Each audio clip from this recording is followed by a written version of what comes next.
Oh, hi guys, it's ChelsTalks. Girl Chel, and I'm here to... Oh, that's what I was thinking. Sorry. To the people I... To places to... YouTube is your best friend. It was always like learning never stops. Nah. Guys, welcome to my channel. It's Aaron. Yeah.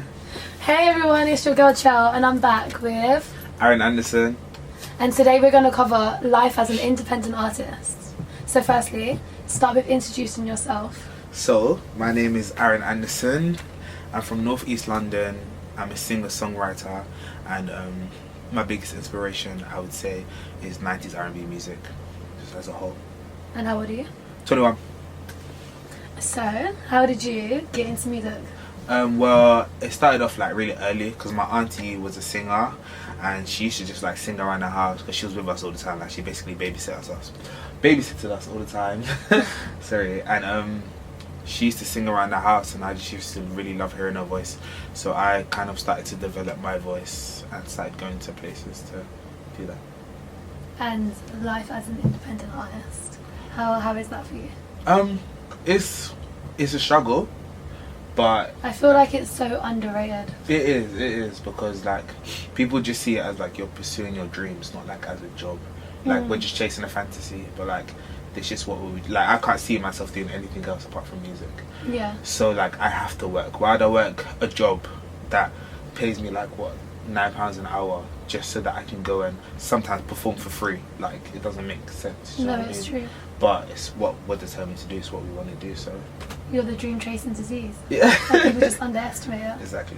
So what would you say has been the biggest skill that has helped you in developing yourself in your career? I would say differentiating between constructive criticism and hate. Yeah, just knowing the difference between that makes life so much easier because you're not thinking, like overthinking all the time, like, oh, people won't like my music, people won't like this. It's like you take what people say and you take what you need from that and you put that into your music or into your performance or whatever it is they criticized, and you make yourself better. And how do you think that, because obviously like hate is a big thing, especially with social media. Yes. How would you say like there's a way to distinguish between the two? I would say just think on what the person has said. Like unless it's like just straight out like they're dissing you, just think about what the person said and think about how it would apply to you and if it works, and try it. Yeah. You heard him. So, is there like a skill or like a mindset that you've been introduced to that you think people who want to become an independent artist should like know?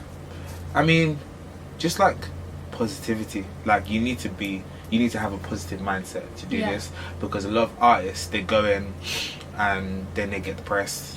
And I mean, it can happen to anyone, of course, but like you kind of need to keep a fresh mind to be able to survive in the industry. Okay. Yeah, definitely. So your journey has obviously been, I know you personally, so I know your journey. So, but for those at home who do not know you, what would you say like has been the best part of your journey so far?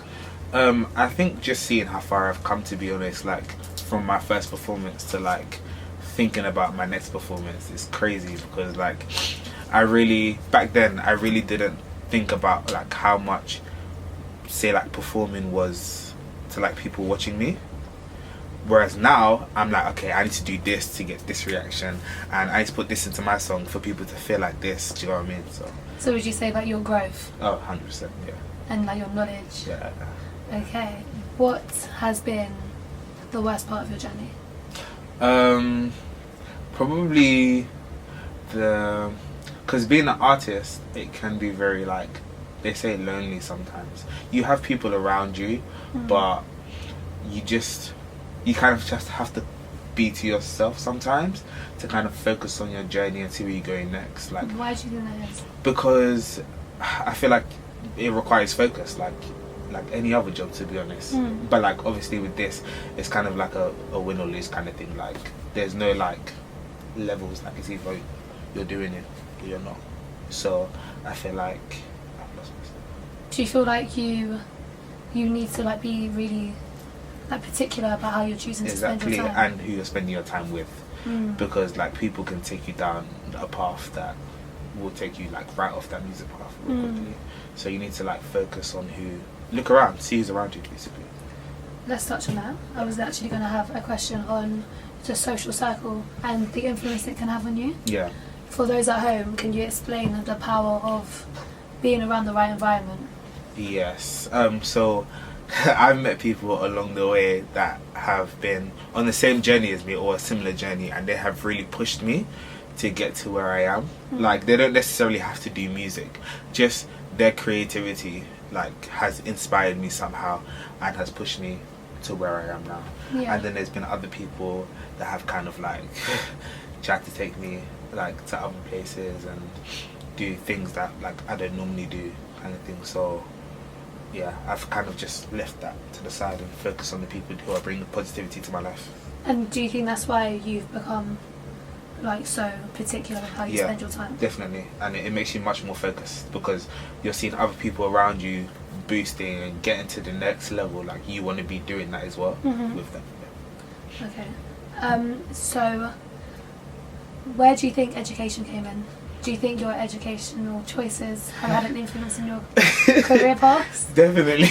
Yeah. You laugh. Yeah, because I studied health and social care. Can you imagine? Yeah. I studied it too, yeah? Yeah, but yeah, anyway. None of us. Yes, I know it's crazy, right? But it definitely showed me that music is where I need to be. Yeah, because I feel like not that I wasted 2 years studying it, because I did actually learn a lot from it, like doing placements and stuff. That builds your confidence and it builds your like communicational skills. But I feel like I could have been doing a lot more music in that time. So yeah, it just made me invest music a lot. And then that led you to know what you want to do. Exactly. So now I'm studying music at ICMP, and it's much better. Touch on ICMP. What do they teach you there? So ICMP is a music school in Kilburn, and they do everything. So I'm studying creative musicianship, which is music business, like theory, performance, everything you need to learn in the industry, and like in one course. So it just kind of prepares you for when you leave uni and go into that. See. And what would you recommend for young people at home, or not even young people? Let's just be brief. What would you recommend for people at home who want to be an independent artist and they're searching for the knowledge to kind of develop themselves? Yeah. What courses would you suggest that you've come across that would help them? It It doesn't even need to be like higher educational. It could be like just simple videos on YouTube. Like, no, yeah, like videos. YouTube is really good. You can learn a lot from YouTube. I would say like maybe Chelsea. you can learn a lot from Chelsea, but like higher education, I wouldn't say you don't need it, but you can do it without it. Like networking with other artists is a good way to like learn how to get like up in the music industry, because if you're working with people, like as you go up and as they go up, you'll start to learn. But I'd say maybe that's a bit harder. Yeah, but if you go to like music school, you can it's kind of like a safety net, if you get what I mean. Yeah. Like you're learning all the same stuff, but within the safety of a university. That's it. Okay, thank you. No problem. So you again touched on social circles and the importance of it and how you can learn from other people. Yeah. Who in your life has influenced you to get to this position? Several people, like all my friends and my family. Chelsea here has helped me a lot. Okay. Yeah, like listen, when she first met me, I was like literally like this, like in the womb, and then she just in the womb inside. Period. So she kind of just like dragged me out without any warning, and now like there's other people: Jimmy, Ayo, Isa, Lena, Aston. You all know who you are. So yeah, there's people that influenced me to become who I am now. I feel like you were just practicing for your My Grammy. yeah. I Go practice on. every day in my room. Butterfly effect. Read up on it.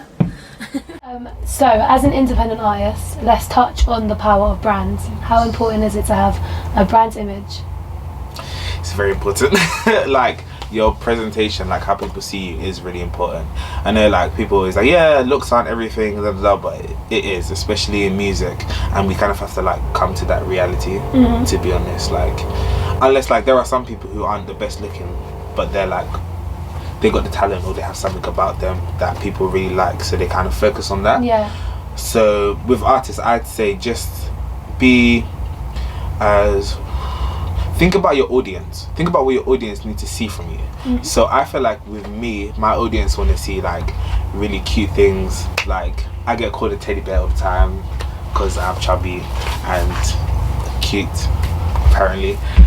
Yeah, so I post like cute things on my Instagram, and like people are like, oh, that's a really nice picture. They'll listen to a song, oh, you have good music, kind of thing. Like you have to think about your audience, what kind of music you're making, and yeah, apply that to. And what would you say? How does social media and marketing have an impact on your brand, and really like tying it all together? With my social media, like I recently just redid my Instagram because I was really thinking about it, and I was like, with like labels and stuff like that, I mean, I'm not looking to get signed, but there could be a point where like I might. So I was thinking, yeah, never say never, because you never know what's gonna happen, what they're gonna offer you. And I just thought, this is really the first thing they look at. They don't even listen to your music.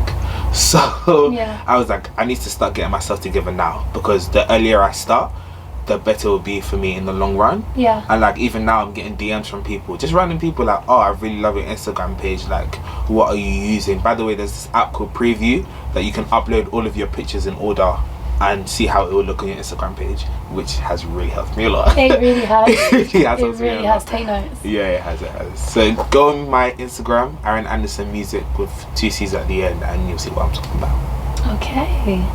And how would you say promoting your music is? Promote it shamelessly. Like shamelessly. No decorum? Don't ever not at all. Period. Like don't ever feel like, oh, you're bothering people. Like share your music. Make sure they share your music. Like if they're your friends, they'll have no problem sharing your music. If they're your family, they should have no problem sharing your music. Like if they don't, it's pure laziness. Or disbelief, yeah. Damn. So share it every day. Like I remember like Fetty Wap, that song, my chap queen.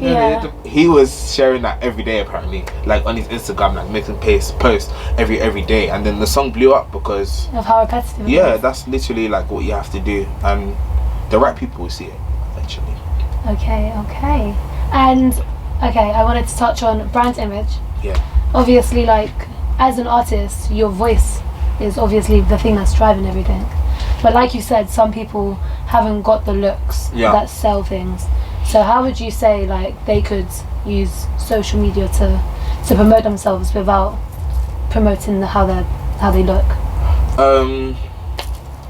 Maybe look at how other people have done it. Don't take what they have done. So there's people like her, I believe her name is, with the like glasses. She didn't really let people focus on her looks.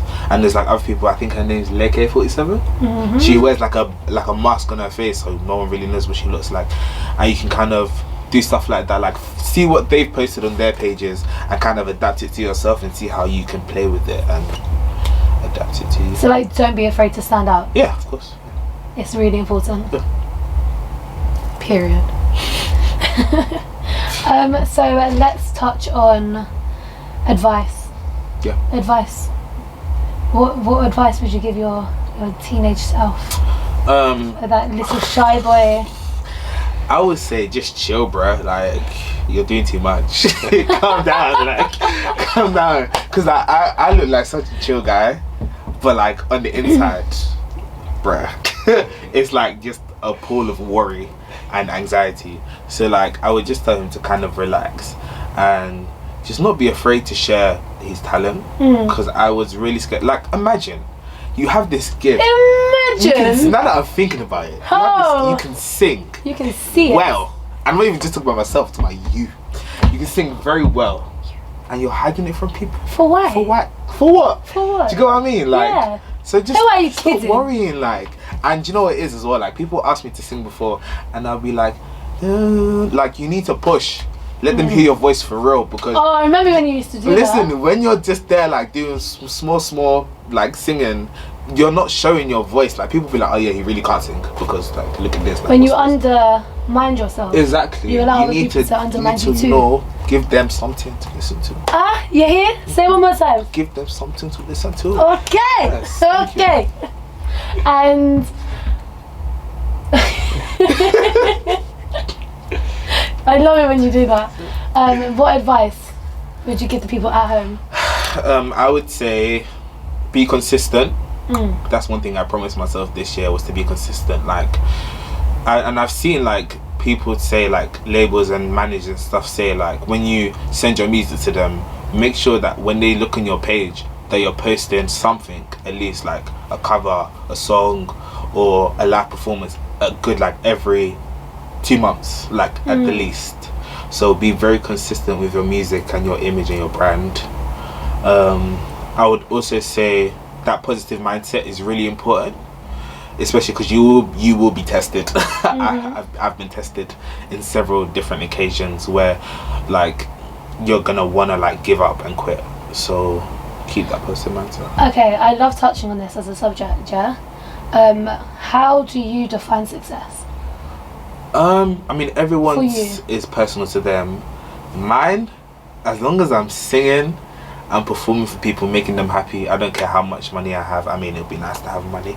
If I could do that full time, I would be happy with that. Okay. Yeah. I feel like I wanted to touch on this at the end of the video because some people, I feel like we all determine success so differently.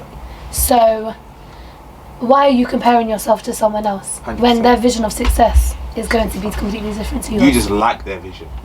Some people, they don't know their vision. They don't know what they want. And that's okay. Do you know what I mean? Yeah. So that's okay because Chels is here. Fair enough. Yeah. But yeah. Okay, so tell us, what can we be expecting next from Aaron? Well, I got a couple more, songs, couple more videos coming out this year. Sorry, that sounds so nosy. A couple more videos coming out this year, and I might have a little show for you guys on the 21st of September. Yep. So that show, that's gonna be I'm opening for Impact and YBG Collective, and they are awesome. I've seen them like perform and I've had their Instagram like for a while, so definitely check them out. Buy a ticket. I'm sure you're gonna have the link. Yeah, we'll have the link down there. I think it's that somewhere down down there. And yeah, I'll have some more stuff definitely. I've got my whole 2020 planned out. I've got all the music for you guys ready, so be prepared. Yeah, and you sit on music as well. Listen, so this is exciting. And quickly talk to them about your EP that you just dropped and the bonus tracks that we can be expecting. Yeah, so I just dropped an EP a few months ago. I actually don't remember the date because I was so stressed at the time. I was actually Independent artist. I was actually in Santorini when I dropped it, and I found out that there was a mistake made when I uploaded it, so I had to re-upload it while I was on holiday. Yeah, so that's the life of an independent artist. You got to do everything yourself. Like no one's helping you, to be honest, unless you ask for it. Which you don't. I need to start doing. Which I need to start. I need to be triggered by that. So I was like, let me just say that. And yeah, it's an R&B album, a bit smooth for you guys. It was produced by Tommy Cuz. I met him at uni. See, this is why things like uni and events are a good place to connect with people, because if I hadn't have met him, I wouldn't have this EP now, which I absolutely love and adore. There you go. So that's a good note to end on. Yeah. Network. 100%. Sweet. And that is it for me today. I'm going to be dropping his Insta and his socials down below so you can keep up with Aaron. But that's it from me. Your girl's out. Thank you guys. See you next time.